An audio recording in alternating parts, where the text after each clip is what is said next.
Tere kõigile! Mul on väga hea meel, et olete tulnud taas Laheda koolipäev podcasti. Minu nimi on Ikandra ja täna on mul üks väga eriline neiu külas. Kuidas ma siis sulle nüüd ütlen? Sa oled Lastekaitse Liidu noortekogu juht. Sa oled üldse selline aktiivne neiu. Sa teed, sa jõuad igale poole. Ühesõnaga, Triin, räägi ise, mida sa teed, kus sa tuled ja nii edasi. Kus ma tulen? See on hea küsimus. Antud hetkel lipsasin ühes suvelaagrist ära, kus ma olen kasvataja või siuke peakorraldaja ja tulin sealt hetkel. Muidu olen pärit, elasin 16 aastat oma elus Türil, juured on mul hoopis igal pool mööda Eestit ja maailma laiali ja hetkel kolisin elama siis juba sügisel, issand aeg läheb nii ruttu, kolisin Tallinnasse ja õpin Pirita majandusgümnaasiumis loomeettevõtlussuuna peal. Ja see on nüüd see kooli pool.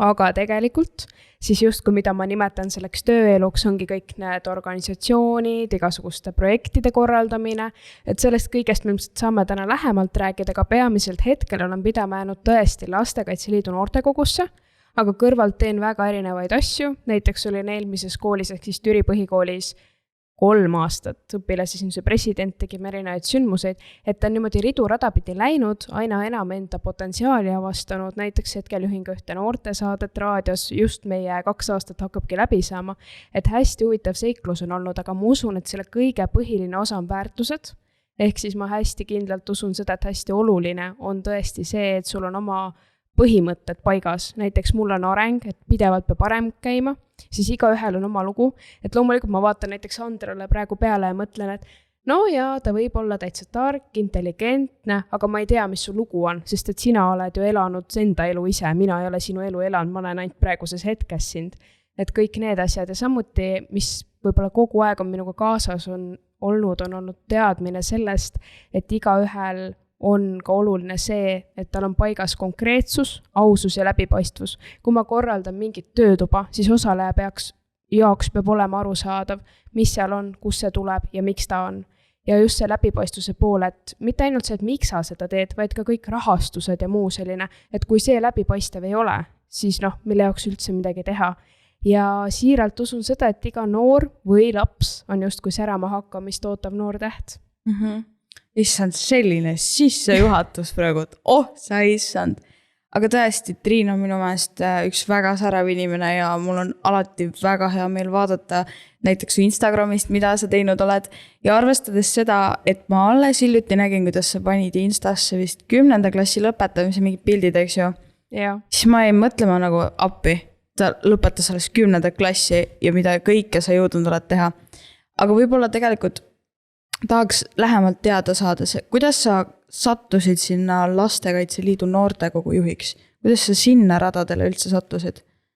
See on hästi huvitav, sest tegelikult ma ise juurdlen iga päev, et kas ma olen ikka see huvikaitse inimene ja üritad huvikaitse, ehk siis lühidalt on ju see ikkagi see seadustega tegelemine, et Eestimaa lastel ja noortel oleks ÜRO konventsiooni põhaselt kõik hästi ja tagatud, aga kui rääkida inimkeeli ja kõigile arusaadavalt, siis ongi see, et igaühe jaoks oleksid võimalused tagatud. Kuid kuidas ma sinna sattusin? See on hea lugu. Siin ma tean Tore kaudu ja minu enda areng saigi alguse, kui ma käisin 4. klassis läbi Tore.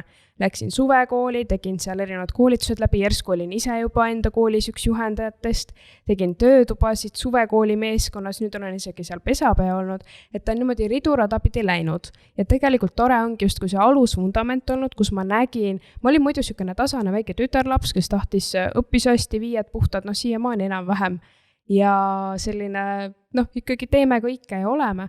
Aga ühel hetkel ma taipasin seda, sattus Aili Avi, mulle eesti keele õpetajaks, rääkis Torest ja kõigest ja läksin sinna, teised olid küll minust vanemad, aga kuhu ma selle jutuga nüüd triivin on see, et sellise alus, ehk siis kui sa selle esimese sammu astud, ei ole vahet, kas sa varem tegelesid 100 aastat ujumisega või hoopis tahad käsitöös kududa, vaid see, et sa astud selle esimese sammu ja sa märkad inimesi enda ümber, ja sa hakkad aru saama, et tegelikult see raamatus ma õpin ju teiste inimeste lugusid, aga kui inimene räägib mulle päriselt oma loo. Ja sealt see hargnema hakkas, nii et üks hetk tulid projektid ja siis sain koolis õpilasesinduse presidendiks ja hakkasin järjest enam ise ennast avastama ja seda päris mõtet asjadel. Ja sattus nii, et läbi taaskord ühe projekti oli NEF ehk siis National Eurochild Forum Eesti osa, 2018 oli see aasta, kui siis Lastekaitse Liidu noortekogu korraldas tolleaegne ja ma tundsin, et see kõnetas. Läksin sinna, nüüd 2 aastat oli umbes vaikus, siis tuli Lastekaitse Liitu niisugune uus hingamine ja ka Kristi Märk tuli sinna siis tööle noorte poolt koordineerima ja ta tegi ettepaneku, et mis sa arvad, kui teeks algust laste ja noorte meediaagentuuriga. Hetkel me oleme 1,5 aastat tööd teinud selle kõige nimel ja ei ütleks, et tuleb meediaagentuur, aga hoopis tuleb midagi muud ja uued suunad, sest et on näha, et see klassikaline noortekogu teema, et tuleme kõik laua taha, istume, ajame tarka juttu, see lihtsalt ei toimi, see tark jutt peab jõudma päris elusse. Samal ajal, kui meil on hästi palju teisi katmata valdkondi, nii et ma ütleks, et mu teekond sinna oligi läbi teiste inimeste, läbi erinevate juhuste, sest et Eesti on päris väike, kui nüüd aus olla. Ja sul on ainult üks võimalus jätta inimesele endast hea mulje. Kui sa selle ära rikud, siis arvestad sellest 1,3 miljonit, mis on niigi väike arv, jääb siis veel vähem inimesi alles, kellega sa saad suhelda ja ma ütleks niimoodi, et ma läksin täiesti võõrasse klassi gümnaasiumis, ma ei teadnud sealt mitte kedagi, see oli teadlik otsus, ma tahtsin ise endale väljakutset pakkuda ja ikka tuleb kuskilt välja, et ma ei tea, ühe vanaisaga on meil kuskilt sarnased juured ja kõik see tuleb niimoodi kokku. Nii et Eesti üks eeliseid tegelikult on ka see, et me oleme nii pisike riik ja meil on võimekus teada peaaegu kõiki või keegi teab ikka kedagi, kes. Nii et ühesõnaga see Lastekaitse Liidu noortekogu teekond ja see, et ma juhiks sain seal, ma ütleks, et see on üks paras surra-murra olnud, aga oluline märkida neid väikseid majakakesi, miks ma sinna jõudnud olen, sest et see kui CV-dki praegu vaadata, seal on vist 4 pikka lehekülge, ise mõtlen, et ossa, et kuidas küll, aga kui ma sellele päriselt otsa vaatan, siis sealt peegeldabki enim see, et ega ma ei oleks ju sattunud kuhugi projekti, kui ei oleks olnud inimesi. Ma toon hästi konkreetseid näiteid, seda mulli oskavad kõik ajada. No muidugi. Ja mis ma olen ka tegelikult täheldanud, on see, et kui sa mingisugusest raamatust loed, et sealt on ju kerge lugeda, kuidas sa praktikasse teed. Et kui läksin Toresse, me tegime koolis üritusi. Sest oli see moto, et kui midagi on halvasti, tee ise paremini. Ja alustasimegi väikeste killukestega. Ma ütleksin seda, et ühel hetkel, kui me tegime õpilasesindusega, meil oli 12-liikmeline meeskond ja me tegime hull julge idee ära. Meil oli vaja teha, meil ei olnud vaja, me ise mõtlesime, et meil on vaja hullult teha midagi ja silma paista. Ja tegime õiepäeva. Kogu kool oli koos, seal oli ligi 600 inimest lõpuks, kõik vilistlased, 1. kuni 9. klassini olid rühmad. See tähendas seda, et terve koolipere oli koos. Ja sel hetkel, kui need õpilased läksid uksest välja, neil nägu säras, sest nad õppisid tundma neid, kellega nad iga päev käivad koolis. Aga sa muidu ei aruta ju selle üle, et näed, ma kirjutasin selle lilleõie peale, et ma olen tark. Aga miks ma tark olen? Et ma oskan hästi mängida. Ja nende killukeste haavalt see teekond tegelikult hakkab, kui sa näed seda sära silmis. Ja mind hästi jääb alati naerma see, kui öeldakse, et jaa, et karjääriledel on see, et algul oled siin algtasandil ja siis lähed siia. Aga kes sul keelab otse siia minna, kui sa näed, et sul on võimalus? See on hea idee. See on reaalselt hea idee. Et minu meelest on ka kogu aeg rõhutud seda, et kogu aeg võtad sellised trepiastmekesi läbi elu. Aga samas see on hea, et minna kohe sinna tippu vaata, et kohe sinna pürgida, et ma ei pea mõtlema, et nüüd ma väikse astmekese teen, okei, võib-olla jätan 2 taha vahele. Et see on hea tähelepanek, mulle meeldib. Ja tegelikult see noorte silmis sära, seda on ka alati minu meelest väga tore vaadata, kui sa saad midagi sellist teha, et see paneb tal selle silma särama, et see on ka mega vinge. Ja ma tean ka seda, et kuna sa oled väga aktiivne ja teedki 100 erinevas organisatsioonis mingit asja, aga tegelikult väga suur töö on ju vabatahtlikul tööl. Et sa oled olnud igal pool vabatahtlik. Võib-olla sa natuke näitad ka meile seda maailma, et kuidas sina vabatahtlikuna oled siis tõusnud ja mis väärtusi ja mis kogemusi tegelikult see on andnud sulle? Just, tegelikult iga kord, kui keegi ütleb vabatahtlik töö, mul on niisugune tunne, et juuksed lähevad halliks, mis sest, et natuke juba on värvitud ja käed hakkavad kohati värisema, sellepärast, et see on nii tugev sõnapaar, aga teda tihti tõlgendatakse valesti. Sina tõlgendasid teda minu arvates, see on minu vaatenurk hetkel täiesti hästi. Aga tihti arvatakse, et see vabatahtlik töö on see, kui sa lähed spordivõistlusele, annad talle selle väikse spordijoogi, näe, jookse edasi, nii tubli oled. Aga tegelikult see vabatahtlik töö, ma ütleks, et see võiks olla täpselt samal tasandil nagu iga teine töö. Ja miks ma kohe jõuan selleni taaskord? Puht sellepärast, et kui sa selles vabatahtliku töö asjas keerled ja keerled, sa saad aru, et sa pead seda tegema kirega. meil on Eestis praegu ju see hetk, kus ikkagi 40-50 aastast samamoodi tunnevad, et ai, läks vist kunagi valesti, tegelikult see ei ole ikka minu eriala. Aga siit tekibki see, et kui sa näiteks saaksid otsustada, et ma tahan minna õpetajaks, aga kas ma teen seda vabatahtlikult, ehk siis kas see paneb sul silma särama. Ja minu eest vabatahtlikult töö juurde saabki panna võrdlusmärgi see, mis sul paneb silma päriselt särama. Ja minu enda kogemused tõesti on olnud päris pikad, ma alati vihkan seda mina vormi puht sellepärast, et ma tean, et üle Eesti on nii palju ägedaid sädemeid, keda lihtsalt tuleks üles korjata ja neid esile tuua.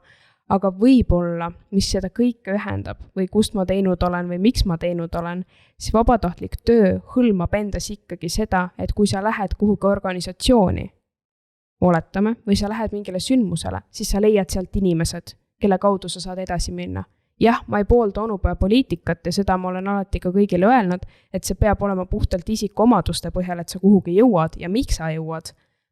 Aga kui me jõuame ikkagi selleni, et mis inimesed ja kuidas, just kui ma täna siia ka sõitsin, ma vaatasin välja ja vaatasin, et tegelikult kui su ümber on inimesed, näiteks see sama õpilasesindus, see sama huviala ring, seal on puud, on ju, metsas kasvavad. Ja need, mis kasvavad kõik hästi koos, nemad kasvavad pikkusesse. Sellepärast, et sa tahad alati kõrgemale pürgida. Aga kui sa oled üksikpuu välja peal, siis nemad ju lähevad laiali. Tegelikult on inimestega samamoodi, kui sa jääd selleks üksikuks hundiks, siis sa lähed lihtsalt laiali ja su teadmised on piiritud, sa oskad ristsõna lahendada ja Rubiku kuubikud panna 1 sekundiga kokku. Aga kui sa nagu päriselt kasvad, sa kasvadki kõrgustesse, sa tahad kogu aeg teistest kõrgem olla, olgem ausad. See on ka hea tähelepanek. Et jah, nii ta kulgeb, aga võib-olla minu üks valusamaid vabatahtliku töökogemusi oli see, kui ma olin kohalikus noorte keskuses ja kui seal tõlgendati ikkagi vabatahtlikud tööd sellisena, et sa lähed ja annad kuskil, jagad mingid õunakesi ja teed mingid martsipani kujukesi, et justkui see näiline kaasamine oli seal hästi tugev. Ja peale seda ma olengi üritanud ka enda tegevustes näiteks midagi korraldades või tehes järgida seda aspekti, et ükskõik, kas see on vabatahtlik töö või mitte, või mida see üldse endast kujutab, aga päriselt panna tähele seda, et kas sa kaasad või see on näiline kaasamine. Ole hea, pane see poster seina peale. See ei ole vabatahtlik töö, andkem andeks, aga tihti seda tõlgendatakse niimoodi. Nii et nüüd me tuleme sellest mustast kastist välja ja jõuame sinna, et tegelikult ju vabatahtlik töö on see, mida sa teed kirega. Ja minu puhul näiteks ongi olnud hästi tugevaks kire aspektiks see, kui ma näen, et see aitab kedagi teist. Õpilasesinduses me võtsime isegi neid noori sinna, kes koolis ei paistnud silma, neil olid 3-2, mõtlesin, et 2 kuud proovime. Välja sa saad inimese alati visata. Täpselt samamoodi mul on hetkel siin hea eeskuju märkriinas, ma saan selle iga kell ära võtta. Aga seda, et see välja teenida, et ma selle tagasi saan panna, see on ju omamoodi teema juba. Ja kui nüüd tulla tagasi nende noorteni, siis kui sa annad neile võimaluse, siis sa tegelikult näed, kuidas nende kirg süttib. Ja ma märkasin ka ise enda loos seda, kui näiteks seal samas tore suvekoolis ma järsku hakkasin särama ja ma tahtsingi töötuba ja kõike teha. Ja nüüd on see lugu, et ma olen vist 2 nädalat järjest teinud igasuguseid töötubasid ja muud sellist, et see läheb pallina veerema. Aga hästi oluline on see, et sa ise selle juures särad. Kui sa ei sära, siis sa ei saa ka teisi särama panna. Mul on tegelikult väga hea meel, et sa tõlgendad nagu vabatahtlikku tööd just nii, nagu sa just rääkisid, et sa kaasad inimesi ja tegelikult on küll väga palju näha seda, et vabatahtliku tööna võetaksegi seda, et nii, sina nüüd tassidki ainult asju ja nii on. Et mul on vaja kedagi, kes on kastitassija ja minu meelest, ma mäletan, mul on ka olnud selline kogemus, kus ma olin ühel võistlustel, olin vabatahtlik, et tegelikult sellist head emotsiooni ei jäänud sellest, aga vabatahtlik töö peakski olema just see, et sul on see, et sa oled selles nagu õiges kohas ja saad sellest hea tunde ja see paneb nagu sul silmas särama, sest ma saan olla sellest nagu oma keskkonnas, et vabatahtlik töö ju pigem võib öelda on ka see, et sa saadki asju katsetada ja proovida ja leida nagu siin elus see oma koht. Et tore, et sa just ka nii tõlgendad seda, et ja tõid ka välja selle, kuidas inimesed nagu erinevad seda vabatahtlikku tööd nagu tõlgendavad. Ja korra lisan ka selle, et tegelikult on hea, et sa ka praegu jagasid seda kastilugu ja ma ka võib-olla läksin natuke morbiidseks, aga samas nende teemade puhul see nii-öelda vabatahtlik töö ei ole siuke fa-fa sõna, et oi kui tore, oi kui äge, käin tassin kaste, on ju, et see päriselt see sisusse minemine, ma usun, et kui ma siin selle laheda nii-öelda koolipäeva noorte konverentsi podcastis, saime seda teemat hetkel avada, siis see ilmselt nii mõnelgi noorel äkki aitab seda mõista, et aga kas see päriselt paneb mind särama, et ma saan kedagi aidata või teha või mismoodi. Nii et kui ka vabatahtliku töö puhul rääkida endast negatiivsetest külgedest, siis see konstruktiivselt ju aitab edasi neid paremaid luua. Just. Ma tean ka seda, et sa oled noorteorganisatsioon Torega hästi palju seotud. Ja ma mäletan, et ühel Tore konverentsil tegid sa ka ühte töötuba, kus sa rääkisid, kui ma nüüd õigesti mäletan, ma võin valetada aga ma loodan, et ma mäletan õigesti, rääkisid sellest just ürituste ja sündmuste korraldamise poolest. Ja praegu, kui palju sa oled veel selle teemaga seotud, et sa mingid üritusi või sündmusi aitad korraldada? Tead, kui ma aus olen, siis ürituste sündmuste korraldamine on mu kirg, kui ma saan ise olla üks siuke tugev korraldaja. Aga enam ma sellega nii palju ei tegele, see Lastekaitse Liidu noortekogu juhina, ma üritan neid võimalusi ise endale luua. Vabatahtliku töö puhul on üks hea külg veel, sa saad ise omale võimalusi luua, teha, mässata, möllata, eriti alaealisena. Ja ma usun, et täiskasvanuna juba ka. Aga kui me sealt kaugemale jõuame, siis päriselt enam väga ei tee. Aga tookord seal Tore suvekool, see oli konverents, kus me tegime seda töötuba, siis seal juba ma olin päris palju erinevaid sündmuseid teinud. See võis olla kuskil 7. klass, hetkel 10, ehk siis 4 aastat tagasi, päris vanad juba ütleks, on ju. Aga sel hetkel oli tõesti väga palju sündmuseid ja need sütitasid, kui sa ühe sündmuse teed ära. Me tegime koolis erinevaid Hello Marte, kus olid 4.–5. klass, Halloween ja Martipäev koos, hoiame mõlemad traditsiooni, sõbrapäeva teemad, projektipäevad, aga kõige olulisem on see, et kui su sündmusel ei ole mõtet, siis ära tee seda, jäta see asi ära, jäta see infomöll ära, palun. Kui sul on sündmusel tugev eesmärk, ole hea tee ja see on kõige suurem kiirtee edasi. Mis mul endal on alati pirni hästi põlema pandud, on see, kui sa saad inimesi töötubadesse kutsuda. Kõige kurvem on võib-olla see, et tihti korraldajana sa igasse töötuppa ei jõua, aga just näiteks Kätlin Rohila Italiaste, kes on hästi tugeva missiooniga inimene, ta on käinud erinevates laagrites rääkimast, iga kord räägib erinevatest teemadest, enda ettevõtluskogemusest ja igale koolilapsele arvuti algatusest, kuid tema puhul sa näed, et ta kiirgab, aga kui sa näed, et selline inimene saab seda kiirgust jagada teistele, siis see sütitab. Ehk siis läksin sellest küsimusest väga-väga kaugele, aus vastus on see, et ega enam väga palju ei tegele, et pigem kutsutakse juba teiste sündmustele, siis sa saad vaadata, kuidas keegi midagi lahendanud on. Aga hästi huvitav on tegelikult, mida ma tahaks noortele südamele panna ja mida mulle andnud Monika Kusmina ehk siis Kuudnewsi asutaja edasi, on see, et alati kõige oluline, kui sa kutsud oma sündmusele ajakirjanikud, neil peavad olema kõige paremad võimalused. Toit, söök ja nii edasi, sest et nende käes on pliiats, nemad loovad selle maine, mis su sündmusele pärast tuleb. Et tihti võime arvata, et osaleja heaolu on väga oluline, kas ta tuleb järgmine kord tagasi või mitte, aga sellest ajakirjaniku sulest või sellest, kes su sündmust kajastab, fotode või videote näol, oleneb see, kas sinna tuleb üldse inimesi juurde. Ja kas sa vaatad 10 aasta pärast tagasi, et oi, kui äge sündmus oli, või sa vaatad lihtsalt pilte, kus osalejad on malbete nägudega, kuulavad ettekandeid. Et just nende asjade kokkukogumine ja järsku neid rakendamine, et ma usun, et kui sa oled oma elus teinud hästi pikalt, nagu ma tegin 3, 4, 5 aastat neid sündmuseid, hästi erineva kaliibriga, aitsin õpilasliidul üldkonverentse ja üldkoosolekuid teha, siis tegelikult peale seda sa järsku saad aru sellest nii-öelda valdkonna, sellest ja sa oskad võib-olla midagi rohkem soovitada. See on hästi põnev teekond üritusi teha, aga nende puhul on ka üks pool see, et arvesta sellega, kes on su meeskonnas. Mina olen see, kes ma teen viimasel minutil asjad ära. Ma tunnen, et mul peab pinge peal olema, ma ei jäta küll päris viimasele, aga pinge peab peal olema. Kui pinget peal ei ole, siis mina näiteks ei tegutse. Ma lihtsalt vaatan seda arvutiekraani ja mõtlen, et okei, äkki on mõni hea Türgi seebikas hetkel kuskil järel vaadatav, et meelelahutuseks, kuni siin natuke pingelisemaks läheb. Et selliseid inimesi on ka vaja, aga on ka neid vaja, kes ongi, kes teevad varem asjad ära.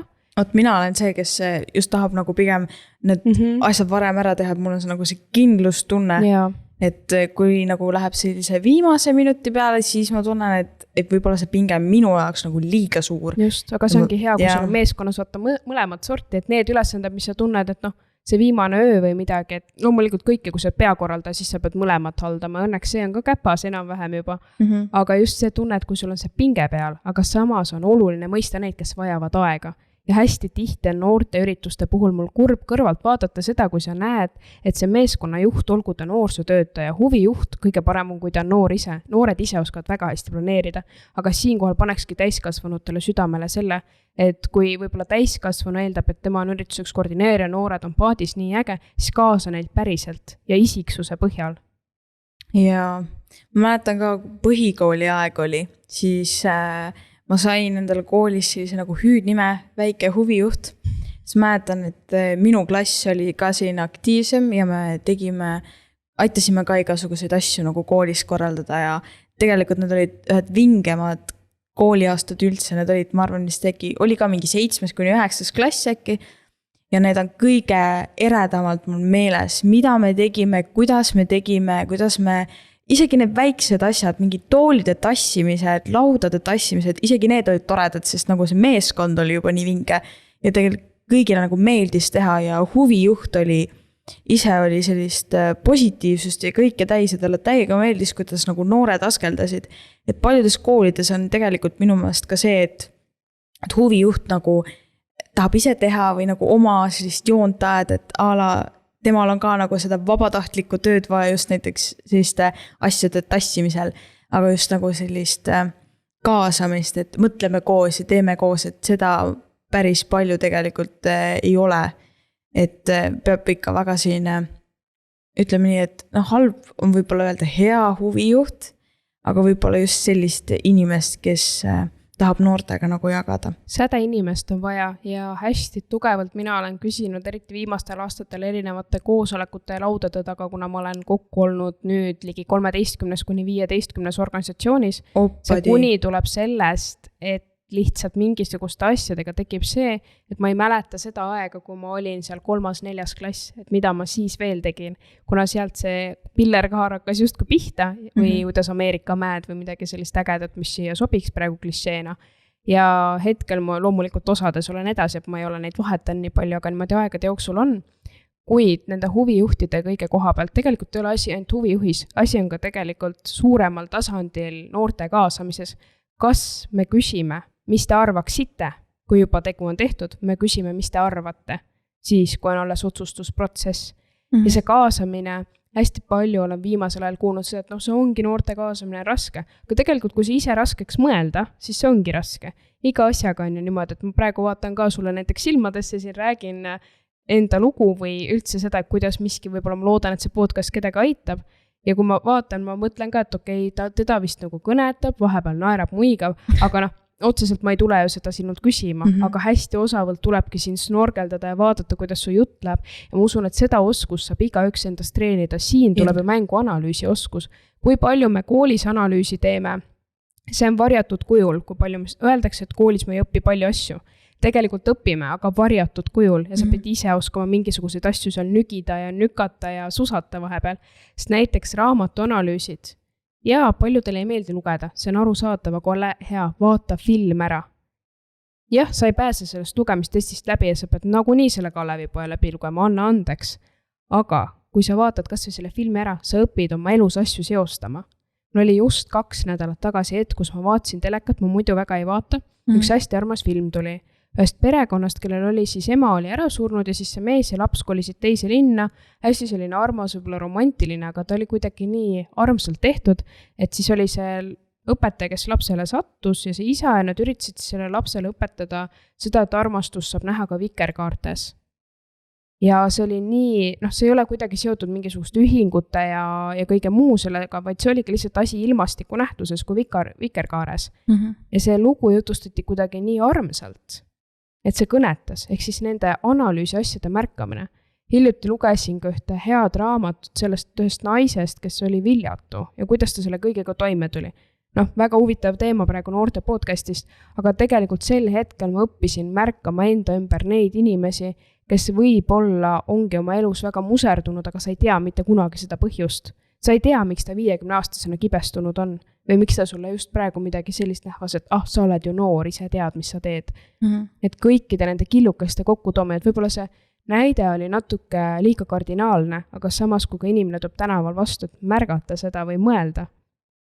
jaa. et see analüüs peab olema tugev ja sündmuse korraldamisel, just praegu ka see suvelaager, mis me teeme, on üle 20 osaleja ja ettekande ajal sa ikkagi, kui nad seal kuulavad esinejad, siis korraldajana sa pead ära kaardistama, mis asendis ta on. Jah, ma ei poolda seda, et näed, sa oled nüüd suletusasendis niimoodi või sa ennast kehtestavas, aga sa näed ära selle, mis on silmavaade ja need oskused tulevad ja ausalt öeldes ma ütleks, et see inimeste lugemise oskus tuleb nii ruttu kätte, kui sa asju teed ja korraldad ja see aitab nii palju elus edasi.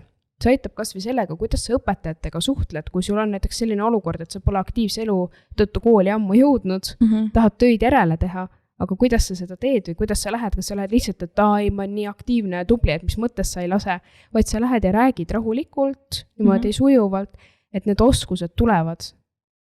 Muidu selle aktiivse asjaga, just nagu see viimane jutt sa ütlesid, et sa oled aktiivne, näiteks tahad kooli asju järgimine tegema ja kuidas õpetajad vahest suhtuvad mõnes mõttes ühelt poolt nad on nagu tänulikud, ütleme, et sa oled see koolis aktiivne, aga teiselt poolt nad vaatavad siin võib-olla veidikene kuidagi teistmoodi.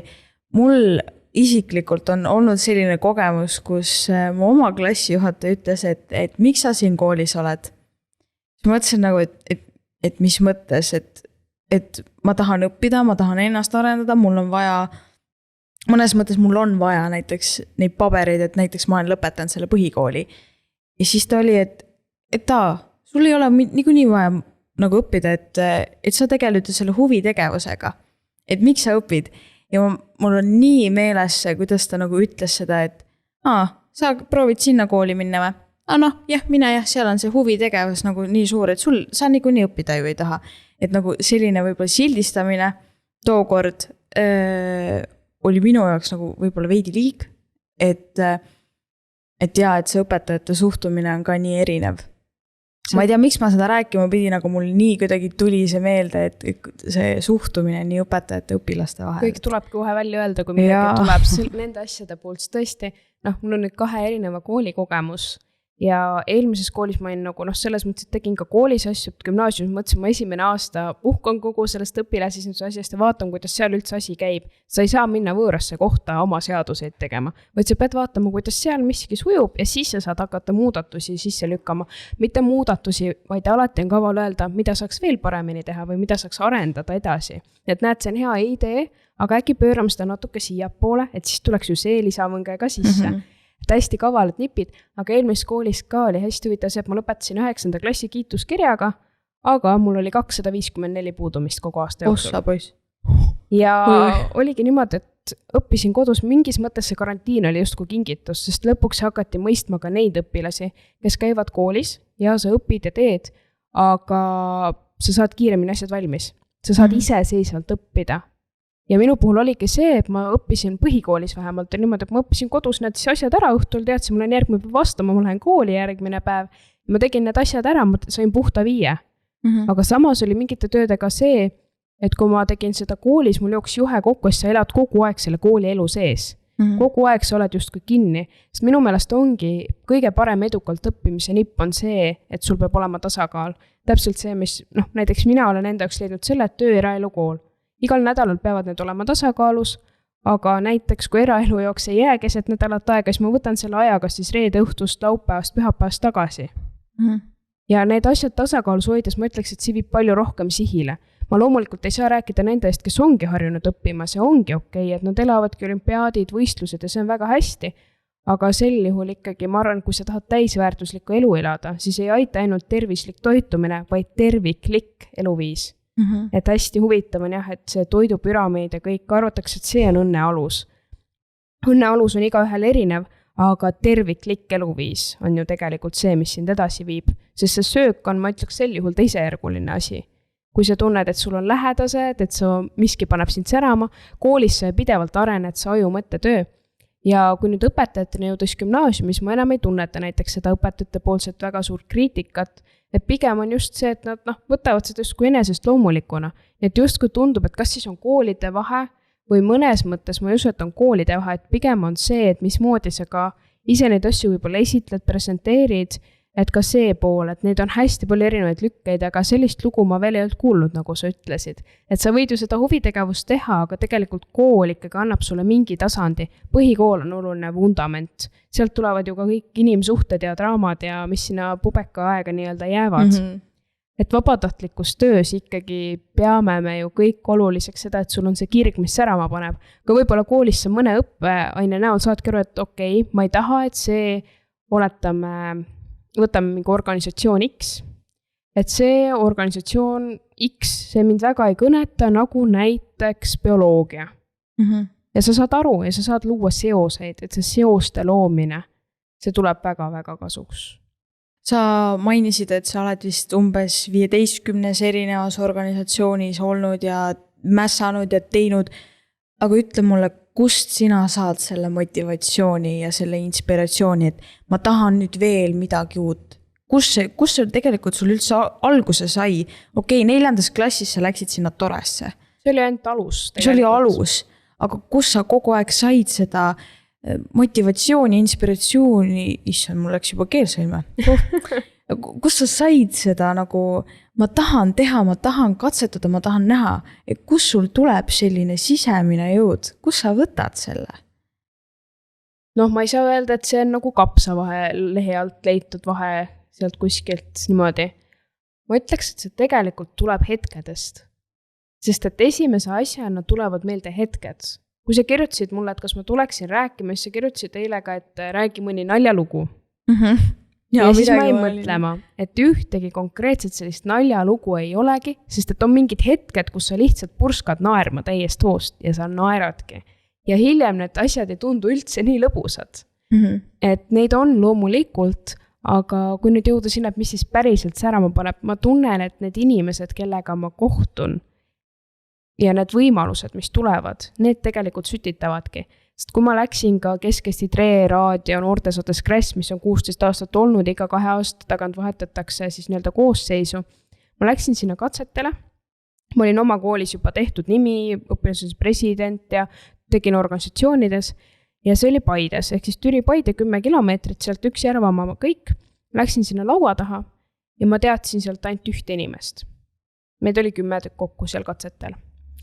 Ja läksin siis sinna raadioruumi, ole hea, loe horoskoop ja vasta küsimustele, lugesin oma tiitleid, täienduskoolitusi, programme Superheroes, Changemakers, kõik lugesin selle ette, Tartu Ülikooli täienduskursused ja rääkisin ja siis läksin sinna teise ruumi ja ühte inimest tõesti tundsin, Kenzo Brauer, kes oli siis kõrval naaberkooli õpilasens president, olime paar asja koos teinud ja siis tuldi öeldi need nimed, et kes saavad sinna koosseisu. Ja ma ei teadnud mitte ühtegi inimest sealt nimekirjast. Ma teadsin neid nägupidi, aga mitte isiklikult. Ja siis järgmine nädal läksime siis kõik saadet tegema uue koosseisuga. Ja tead, ma ütlen ausalt, need 2 aastat on olnud kõige ägedamad mu elus, kuigi ma mõtlesin peale katseid, et äkki ma ütlen ära, sest ma ei tea ju sealt mitte kedagi. See oli selline väljakutse. Aga kui sa need väljakutsed ära teed, siis sa saad aru, et tegelikult see tunne pärast. Ma olen õppinud väärtustama seda hetke, kui sa lähed esimest korda võõrasse kohta, nagu ma läksin nüüd uude kooli. See nädal, kus sa ei tea, kuhu sa minema pead, kus on klass, see on kõige põnevam.